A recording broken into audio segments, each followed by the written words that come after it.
Olá, seja bem-vindo a mais um Direto do Legislativo, programa realizado em parceria com o Jornal à Tarde, que publica em página inteira as entrevistas realizadas aqui, sempre com foco na atuação parlamentar, visão política, projetos de lei de cada um dos deputados da Assembleia Legislativa da Bahia. Neste programa, nossa convidada, a deputada Fabíola Mansur, do PSB. Um prazer tê-la conosco aqui, deputada. Seja bem-vinda. Muito obrigada, Jefferson. Prazer é todo meu estar aqui nesse estúdio maravilhoso, falando para você, prestando contas do nosso mandato, nesse programa Direto do Legislativo. E que bom essa parceria com a Tarde também, né? Então é um prazerzão estar aqui. A senhora é graduada em Medicina, com especialização em Oftalmologia, portanto uma parlamentar da área da saúde. Como é que a senhora avalia a efetividade das políticas públicas para essa área aqui na Bahia e qual tem sido o seu papel para melhorá-las, deputada? Bem, antes de responder essa pergunta, eu queria contextualizar um pouco como é que uma médica oftalmologista se torna uma deputada. Porque eu acho que é importante que a gente diga, eu que sou filha de uma suburbana carioca, professora, e de um militar baiano do Pelourinho. Carioca também, né? Eu sou nascida carioca, com título soteropolitano, passei minha adolescência e toda a minha vida adulta aqui. E vindo de uma família extremamente trabalhadora, honesta, batalhadora, mas bastante solidária. Decidi fazer a área de saúde e na área de saúde me formei médica, mas sempre militante do SUS, Jefferson, desde os primórdios da minha formatura. Inúmeras campanhas eu idealizei e participei, como as campanhas de combate à glaucoma, à catarata, porque eu sou neta de um cego por glaucoma. E eu vi que, militante do SUS, da saúde pública de qualidade, eu tinha uma certa limitação sendo médica. E aí eu achava que a política era importante para a gente combater as desigualdades sociais. Foi a primeira política da família? A primeira política da Bahia. Se bem que meu avô, que era um pintor artístico, comunista, você veja, um comunista que teve um filho militar, então eu sou a própria diversidade. Ele tentou 3 vezes, mas não conseguiu. Então eu digo que a 4ª vez ele me abençoou para eu me tornar deputada da Bahia. E lógico, aí, começando pela saúde, Jefferson, e tendo acesso a ver as desigualdades na saúde na Bahia e no Brasil, sendo médica, a gente assumiu essa responsabilidade de, em se tornar política, ser a bandeira prioritária. E a gente vê que muito a gente precisa fazer ainda, mas aqui na Bahia, com o governador Rui Costa, avançou muito. Nós somos o 2º estado em investimento, só perdendo para São Paulo. Acho que a política de regionalização da saúde ela foi exitosa e nós vamos caminhar para 26 policlínicas. E eu ajudei nessa política, tive em Caucaia, lá no Ceará, e, inclusive melhorando, né, ajudando, dando soluções. Eu acho que era um grande gargalo o acesso da população a consultas especializadas, a procedimentos de alta complexidade. Então, isso foi um grande acerto. Nós temos muitos investimentos, 16 hospitais construídos na era Wagner e Rui, regionalizando também o acesso das pessoas à saúde de qualidade mais perto. Isso é muito importante e é tudo que eu defendi. E a gente também militou muito, defendendo mais investimentos para a saúde, porque a gente acha que desde a Constituinte de 88, que é um grande ganho, saúde como um direito social, a gente não acompanhou o investimento. Então, a gente vem tentando, daqui da Bahia, defender os interesses da Bahia, não apenas na saúde. Eu comecei na saúde, mas a pauta da educação, da cultura e das mulheres também sempre foi muito forte na cidadã Fabíola. A senhora falou da regionalização da saúde, mas ainda é muito evidente a falta de médicos especializados em cidades pequenas do interior do estado. Na região sudoeste, por exemplo, acaba sobrecarregando muito ali o Hospital Regional de Guanambi, por conta da falta de outros hospitais em cidades vizinhas. Essa regionalização ainda deixa a desejar, de certa forma? Na verdade, o que a gente vê em relação a médicos, a gente tem um déficit de médicos porque eles estão muito concentrados nos grandes centros urbanos. E o que o governador Rui Costa procurou fazer é levar medicina de ponta, equipamentos de ponta, para poder estimular esses médicos a se deslocarem para as suas regiões. E tem havido isso? Tem havido isso. É claro que isso é muito dinâmico. Nós temos um déficit muito alto, né? Se a gente comparar com os principais países da Europa, nós temos um déficit do número de médicos e também da distribuição de não apenas médicos, né? Fisioterapeutas, enfermeiros. E eu acho que quando você cria hospitais, quando você cria policlínicas, você termina também ajudando a fixar esses médicos nas suas regiões. Então, nós melhoramos muito. Eu acho que isso é uma marca do governo Rui Costa, essa regionalização. Só que a gente precisa de muitas coisas. A saúde é sempre um direito de todos, mas tem um investimento altíssimo. Né? Os gastos uma são... área historicamente muito sensível do governo, que recebe muitas críticas. Claro, porque os gastos são infinitos, né? Os direitos são infinitos e os gastos também. Então, nós precisamos dosar onde investir para poder exatamente dar mais acesso às pessoas. Então, isso é uma coisa que a gente não vai atingir nunca. Veja que você não tem acesso à alta complexidade, você não tinha acesso há bem pouco tempo a programas de saúde da família, por exemplo. Nós tínhamos dificuldade até ter um médico da família. Isso já é uma realidade. Mas precisamos ampliar, precisamos melhorar, valorizar os profissionais da saúde da família. Precisamos ter o governo federal, que é o dono do cofre, parceiro. Um programa de saúde da família, ele tem um investimento muito pífio do governo federal, eu sou municipalista, deixando prefeitos tendo que compensar esses custos com os seus próprios recursos, que muitas vezes são finitos. Então, isso também dificulta, porque a gente precisa entender que a gente tem que dividir a saúde é hierarquizada, que começa na atenção básica, que é a mais importante. Medidas de prevenção, aquele clínico que está ali, aquele pediatra, aquele ginecologista, que vai exatamente prevenir ou tratar uma hipertensão, uma diabetes, uma asma, diarreia. E isso precisa ter acesso em todos os grandes rincões da Bahia e do país. A impressão que dá, deputada, com a seu próprio discurso, de que, historicamente, é sempre aquele sentimento de que ainda precisa mais investimentos, recursos federais, precisa fazer isso, fazer aquilo e tal, e que o avanço acaba sendo pouco significativo.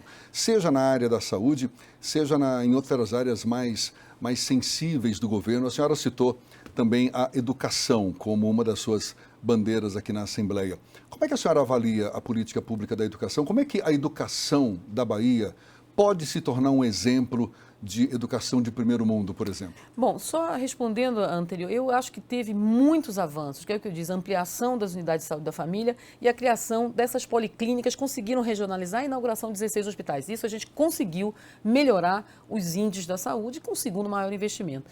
Eu penso que a gente tem uma dívida muito grande, o país é um país de muitas desigualdades. A Bahia, por exemplo, é a quarta maior população, quinto maior em território, 18ª economia e tem 40% da população de pobres ou de pessoas em extrema pobreza. Então, nós temos desigualdades históricas que a gente não consegue soluções simples, soluções rápidas para problemas tão complexos. Então, a gente precisa entender esse momento. Então, na saúde, a gente vê que teve muito avanço aqui na Bahia. Na educação, também. No entanto, nós temos muito atraso. É uma desigualdade histórica muito grande que vai desde o acesso à creche. A gente, como mulher, defende essa política como política de autonomia da mulher e também de cidadania para a criança, de oportunidade, desde a creche, a ensino, a qualidade da creche, da pré-escola, do ensino fundamental, porque a gente venceu um pouco aqueles índices de analfabetismo que o país tinha e nós conseguimos aumentar o quantitativo do ensino fundamental 1, mas nós precisamos melhorar a qualidade, valorizando não apenas professores, mudando a estrutura das escolas e é claro que isso impacta muito nos índices desde o ensino fundamental ao ensino médio. De fato, nós temos na Bahia um índice ainda que nos deixa muito tristes, mas nós vemos progressos. Mesmo no governo Rui Costa, nós tivemos um progresso do IDEB. Agora está muito abaixo da média nacional. Mas é preciso também entender a realidade que é a Bahia. E é por isso que um parlamentar baiano precisa combater as desigualdades sociais em todas as áreas para melhorar a vida das pessoas. Então, na educação, tivemos investimentos de quase 3 bilhões na melhoria das infraestruturas da escola, um apoio em regime de colaboração, porque municípios e Estado têm que andar de mãos dadas, porque o ensino fundamental e a qualidade do ensino fundamental impacta no ensino médio. Nós temos uma grande distorção idade-série, nós temos um alto índice de evasão de jovens. O jovem que está no ensino médio, que chega ao ensino médio, ele muitas vezes tem que ajudar o seu pai, que é agricultor ou produtor rural, ou tem que estar nas periferias dos grandes centros urbanos, ajudando sua mãe desempregada e acaba deixando a escola. Então, nós temos que temos que contextualizar isso, mas sempre estar brigando pela melhoria da educação. Eu acho que é um desafio que a gente tem que reconhecer que nossos índices estão ainda ruins, mas reconhecer que estamos num regime de melhora. A senhora foi relatora do projeto de lei que institui o Programa Baiano de Educação Integral, não é isso? É um programa que já está sendo colocado em prática pelo governo? Já sim. É muito importante. Aliás, eu fui relatora também de dois importantes programas. Chamado Bolsa Presença, Bolsa Permanência, porque Jefferson... Que estimula a presença do estudante exato, em sala de aula. Nós tivemos a pandemia da saúde, mas a pandemia da educação. Tivemos que, para salvar vidas, e aí apoiamos o governador Rui Costa, a Assembleia votou muitos projetos, tivemos que, infelizmente, fechar escolas, porque essa era uma doença totalmente desconhecida para a maioria das pessoas. São dois programas já sendo colocados em prática? Sim. O Bolsa Presença foi votado aqui, que garantiu R$150 para estudantes cujas famílias estavam inscritas no CAD único, que estivessem garantindo ter projetos pedagógicos para ter um link com a escola. Isso se tornou, inclusive, permanente. Eu fui relatora, chamado Bolsa Presença. E o outro programa, Anísio Teixeira, um baiano, grande educador, um ícone da educação, que é um programa de educação integral para a Bahia, que já tem algumas escolas funcionando, já beneficiando 47 mil alunos. E eu acho que é importante, porque esse investimento em educação em tempo integral, ele é muito importante e também é uma iniciativa do governo em melhorar os nossos índices, em capacitar a nossa juventude, em tornar a escola num projeto de educação, arte, cultura, esporte, uma educação cidadã, uma educação que seja civilizatória, que prepare os nossos jovens para os grandes desafios do mercado de trabalho. Então, eu acho muito bacana esse projeto, esse programa. Eu tive a honra de relatar como presidente da Comissão de Educação, assim como Bolsa Presença. E tivemos, veja, como é importante um estado como a Bahia, eu volto a dizer, para a gente se tornar deputado na Bahia, Jefferson, a gente precisa entender e defender coletivamente a melhoria da qualidade de vida das pessoas. Um estado que as pessoas são pobres, 40% da população pobre, um estado agrícola, um estado com desigualdades históricas. Então é preciso que você entenda e defenda muitas coisas para melhorar a vida das pessoas e entenda um pouquinho de cada uma dessas coisas, se sensibilizando. É o que eu chamo de ter empatia. Então, na área de educação, eu acho que a gente teve muito orgulho de estar fazendo a diferença, esse programa do governador Rui Costa, o Bolsa Presença e também a educação em tempo integral. Acho que é um pouco da digital na educação que a gente coloca lá. Fugindo um pouquinho da área da educação, da saúde, que a gente falou também há pouco, acho que é uma bandeira que também está no seu rol de defesas. A senhora foi autora de um projeto de lei também já aprovado pela Assembleia que institui a campanha de empoderamento das mulheres e enfrentamento ao machismo na rede pública de ensino do Estado. Qual tem sido a efetividade dessa lei, deputada? É preciso dizer que é uma bandeira prioritária do nosso mandato aumentar a representatividade das mulheres e defender a autonomia das mulheres. Não apenas o enfrentamento à violência, que tem sido o principal tema, que infelizmente nós temos altos índices de feminicídio, de violência em todo o país. E quando esse é um dos projetos, Jefferson, que a gente colocou, a gente indicou ao governador a criação do Fundo Estadual de Enfrentamento à Violência. Nós somos a primeira procuradora especial da mulher da Assembleia Legislativa. Já está instalada essa procuradoria? Já, na verdade, foi aprovado no fim do ano passado e nós estamos aguardando a reabertura presencial a senhora vai ser a primeira procuradora, não é isso? Fui escolhida pelo presidente, pelas nossas deputadas, como a primeira procuradora, e temos 3 outras procuradoras adjuntas. E a Procuradoria Especial da Mulher, ela vai ser mais um organismo de receber e deliberar a órgãos competentes denúncias de violência, elaborar campanhas contra o preconceito, fazer dialogar e buscar doações e ter aqui um papel de, ao recepcionar essas mulheres vítimas de violência, ter um advogado, um psicólogo, um assistente social para cuidar disso. Então, qual a importância, voltando à sua pergunta, que eu falo demais, viu, Jefferson? Estou vendo.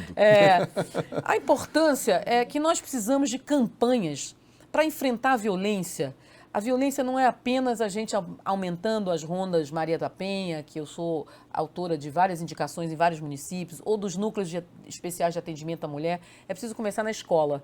A escola precisa, a família precisa ter uma educação não machista, não sexista, e a escola tem que continuar esse trabalho, defendendo uma educação de solidariedade entre os gêneros. Não é possível mais no século XXI a mulher ser ainda tratada como objeto e não sujeito. Então, quando a gente trabalha a escola, a gente pode melhorar esses índices de violência, além do que gerar oportunidade para que hoje a maioria das pessoas é de mulheres. Mais de 40% na Bahia de chefes de família é de mulheres. Então, a gente precisa criar campanhas. As campanhas já existem, mas não existe uma obrigatoriedade. Então, esse projeto, que foi da nossa autoria e que já é Lei 14.452, ela obriga o Estado, a rede de ensino médio estadual, a fazer todo ano um planejamento de campanha de empoderamento das mulheres, de enfrentamento ao machismo e à violência, com planejamento de ações da qual participam pais, professores, alunos e alunas, e fazer uma padronização dessas ações. Eu acho que a nossa colaboração para um problema tão complexo que afeta a nós mulheres e afeta vocês homens, porque as mulheres, a gente, para ter uma sociedade civilizada e emancipada, é preciso haver essa solidariedade entre os gêneros. E é preciso que esse não seja apenas um problema das mulheres, e seja um problema de nós, de uma sociedade como um todo. Não é possível tanta violência. A gente tem direito a um mundo de paz, um mundo de oportunidades, de direitos iguais, de salários iguais e de espaços de poder que hoje a gente ocupa e tem que representar. Certamente. A senhora, ainda sobre sua atuação na Assembleia, preside a Comissão de Educação e Cultura, Ciência e Tecnologia. Como é que tem sido debater os temas de interesse do colegiado e da sociedade nessa área? Mas eu vou pedir essa resposta para daqui a pouquinho. A gente volta já já com a deputada Fabíola Mansur, do PSB, aqui no Direto do Legislativo. É um instante só.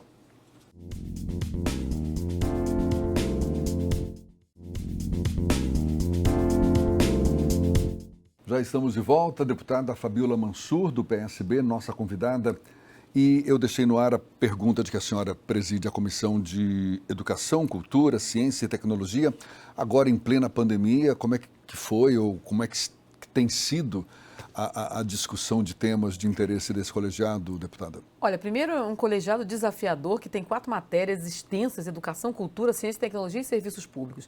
A pandemia dificultou um pouco, a gente teve que se readaptar, quebrando o paradigma das inúmeras audiências, porque um deputado não apenas faz projetos, Jefferson, ele recepciona matérias da sociedade civil, é a caixa de ressonância do povo, discute, debate ideias, melhora outros projetos. A gente vinha fazendo um trabalho muito rico, muito forte nas 4 áreas.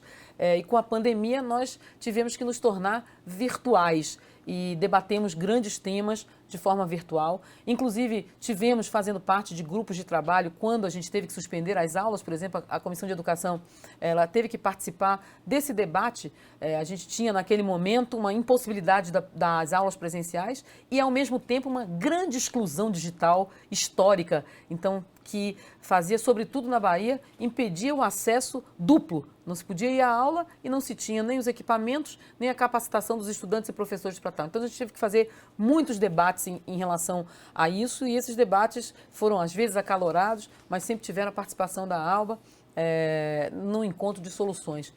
Na cultura, nós tivemos inúmeros debates. Mais recentemente, aliás, a Comissão de Cultura, indicação de nossa autoria, subscrita por todos os membros da Comissão de Cultura, indicou ao governador que crie um auxílio emergencial para trabalhadores e trabalhadoras da cultura muito impactados no setor. Carnaval é uma grande festa. E que foi aprovado? Na verdade, nós indicamos, ontem nós apresentamos, nós recebemos aqui João Jorge Dolodum, algumas pessoas da sociedade civil, o vice-reitor da UFBA, professor Paulo Miguel, com um manifesto que se chama Carnaval, Festa, Trabalho e Pão. Porque é festa e, claro, ninguém está aqui dizendo nem defendendo o carnaval. Eu fui a primeira a dizer da impossibilidade da realização do carnaval, da impossibilidade sanitária. Mas nós temos também os trabalhadores e trabalhadoras da cultura que geram essa festa maravilhosa da diversidade e que estão impactados. Então, todo esse investimento que o governo do estado faz em saúde, em segurança pública no carnaval, poderia, aí essa é a sugestão do manifesto que chegou a nós, ser utilizado para, de alguma forma, transferência de renda para esses trabalhadores e trabalhadoras impactados pela ausência do carnaval. Sobretudo aqueles informais. São baianos de acarajé, são cordeiros, são garçons e são entidades, sobretudo as entidades afro-brasileiras ligadas ao Ouro Negro. Então, aquele bloquinho de samba, reggae, um afoxé, bloco de índio, isso tudo a gente tem. E, claro, o carnaval gera bilhões, né, em dividendos, gera emprego e renda, mas impactado pela pandemia, a gente tem que tentar alternativas. Então, nós apresentamos, a Comissão de Cultura apresentou uma indicação, né, ao governador, porque, como vocês sabem, nós não podemos gerar despesa para o Executivo, e também vamos apresentar uma alternativa ao edital Faz Cultura, possibilitando uma desburocratização, uma melhoria e um incentivo para que empresas, porque o Faz Cultura você adere a esse projeto, tendo renúncia fiscal de 80% do Estado, mas a empresa tem que investir 20%. E muitas vezes, nesses bloquinhos, nessas entidades menores, que são as mais vulneráveis ao impacto da Covid-19, elas não têm o apelo de terem esse patrocínio. Então, a gente vai sugerir também alterações. E na ciência e tecnologia, tivemos ontem, a gente entende que economia criativa é uma mola de desenvolvimento para a Bahia e para o país, investir em ciência, tecnologia e inovação a serviço de gente. Tem tanto talento na Bahia, tanto talento que, se capacitado, que se descoberto, se visibilizado, ia gerar emprego e renda. E a gente ontem esteve com a atual secretária Mara Souza e a ex-secretária Adélia, inaugurando o Espaço Inovar, que é um ecossistema desse empreendedorismo que vai servir para toda a Bahia e que é também a parceria público-privada. Então, é muito feliz de a gente estar defendendo empreendedorismo, defendendo inovação. Parece um tema distante, mas não é. Eu, mais cedo, estava falando sobre a pandemia e como descobrimos talentos. Eu gosto muito de falar da mulher empreendedora e sobre o da mulher negra, né? Porque eu sou uma branca antirracista. Estava falando de Karine, que ganhou o prêmio Mulheres que Transformam, prêmio brasileiro, disputou com Viviane Sena, com um projeto chamado Wakanda Educação, que capacita empreendedores negros e negras para empreender nos negócios, criando uma linguagem informal. E outro, Igor Santos, que criou o Traz Favela, por exemplo, um programa, um aplicativo de delivery que ele da periferia de uma grande cidade, havia dificuldade de motoboys chegarem nas periferias para a questão da violência urbana e ele criou um aplicativo Traz Favela. Isso é economia criativa, que vai desde propiciar revelação na área de agricultura, na área de saúde, de educação, na área de empreendedorismo, na área de indústria, mas vai, sobretudo, ajudar o desenvolvimento socioeconômico da Bahia. Então, eu acredito muito em economia criativa como mola propulsora de desenvolvimento do nosso Estado e, então, essa também é uma parte estratégica desta comissão. É muito trabalho. Muita coisa. Fora serviços públicos que a gente defende os servidores, e aí você sabe que é um debate sempre eterno, né? Porque a gente, ao valorizar, precisa também valorizar salários, precisa debater possibilidades, né? A senhora fala com a mesma motivação sobre política. Deixa eu puxar uma conversa sobre política. Qual o cenário que a senhora vislumbra nessa disputa pré-eleitoral aqui para o governo do Estado, levando em conta que um dos prováveis candidatos, já lançado como pré-candidato, o ex-prefeito de Salvador, Assemineto, já está no páreo, digamos assim, e o grupo político do qual a senhora pertence, até agora ainda não decidiu se de fato vai ser o senador Jacques Wagner, senador Otto Alencar, para encabeçar essa chapa majoritária. Eu vejo que é um desafio bom, né? Porque como a gente tem um timaço, tem 4 grandes pessoas para 3 vagas. Então, esse é o nosso desafio. Mas essa configuração vem sendo discutida de uns dias para cá. Isso não está impactando, de certa forma, não, claro que a mobilização em torno dessa chapa? Com certeza gera incertezas, mas veja, a política ela está nacionalizada. Nós temos hoje que criar uma frente democrática e progressista contra um governo autoritário, governo federal autoritário, antidemocrático, eleito democraticamente, mas que ameaça as instituições, corta gastos sociais, promove fake news, tem teses misóginas, homenageia a ditadura militar, tudo contra aquilo que a gente vem desde a Constituição de 88 defendendo, os democratas e os progressistas. Então, quando você tem essa intolerância, tanta discriminação no governo federal, você tem que pensar no cenário nacional. Então, é isso que está polarizado, é isso que está em jogo. Eu penso que a forma que a Bahia vai se posicionar com essa frente democrática, defendendo a pré-candidatura de Lula, impacta aqui. Porque, obviamente, se deseja que você tenha essa frente democrática nacional, mas com o adjunto também da federação, que é tudo novidade, cria incertezas, porque nós temos que, ao mesmo tempo, manter a unidade desse grupo que é, sim, vitorioso, que promoveu melhorias na saúde, que investiu em agricultura familiar mais do que ninguém, que criou projetos como Água para Todos, que é extremamente importante, que está fazendo progressos na educação, que faz investimentos em infraestrutura e tem pilares, né, que são o meu partido, mas tem pilares como o PSD, como o PP e, logicamente, um governador muito bem avaliado, que chega a 80% de aprovação. Então, mas você não é uma tem... discussão que já poderia ter havido, uma vez que vinha se imaginando o senador Jacques Wagner como o potencial nome do grupo para encabeçar a chapa majoritária e agora parece que vai desistir para dar o espaço ao governador, ao senador Otto Alencar. Até que ponto isso pode impactar na mobilização, no apoio, na aposta dos aliados para levar adiante esse projeto? Veja, é claro que a gente preferia estar numa situação mais confortável, já tendo definido, né, e penso que o PSB já tinha declarado o apoio ao então senador Wagner, ex-governador Wagner, por entender que o projeto político da qual fomos parte na Bahia foi um projeto acertado, que foi continuado pelo governador Rui Costa, então é isso que a gente defende no momento.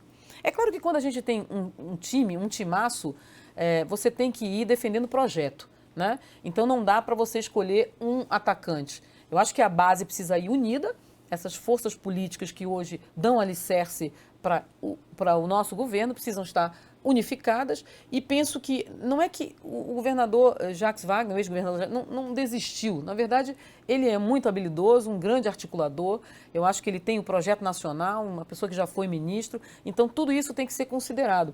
Nós temos um senador, Otto Alencar, que já quis, tantas pessoas quiseram que ele fosse governador, ele candidato à reeleição. Temos o vice-governador que deseja, vice-governador Leão, que deseja ser governador. Então, assim, e que nesse cenário seria pelo menos durante 9 meses, não? Depende. Poderia ser durante 9 meses, poderia indicar o vice, enfim.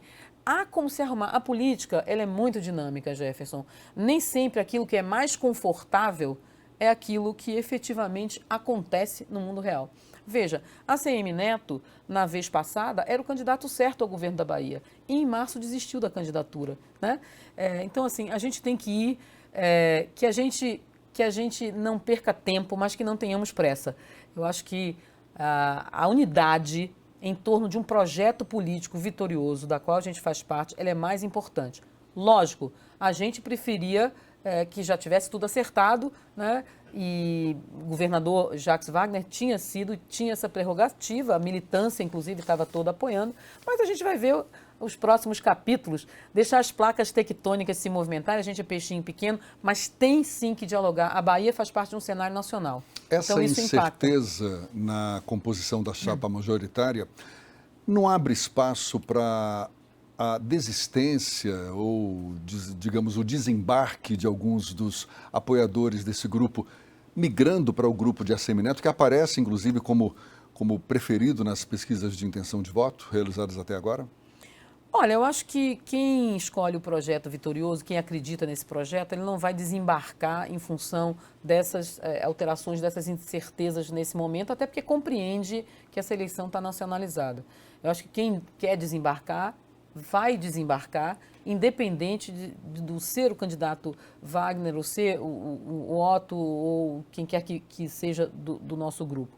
Eu acho que a gente precisa defender o consenso e a unidade do grupo. E acho que a gente deve desembarcar quem não fizer parte, quem não defender esse projeto, deve desembarcar sim, até para não confundir a cabeça do eleitor.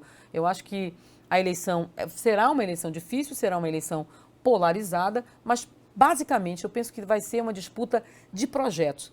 E o PSB, né, que é presidido pela nossa querida Lídice da Mata, ele estará do lado efetivamente de Wagner, de Rui e desse projeto que é vitorioso, e vamos ver quem será o cabeça de chapa. Para a gente encerrar, deputada, a senhora vai sair como candidata à reeleição?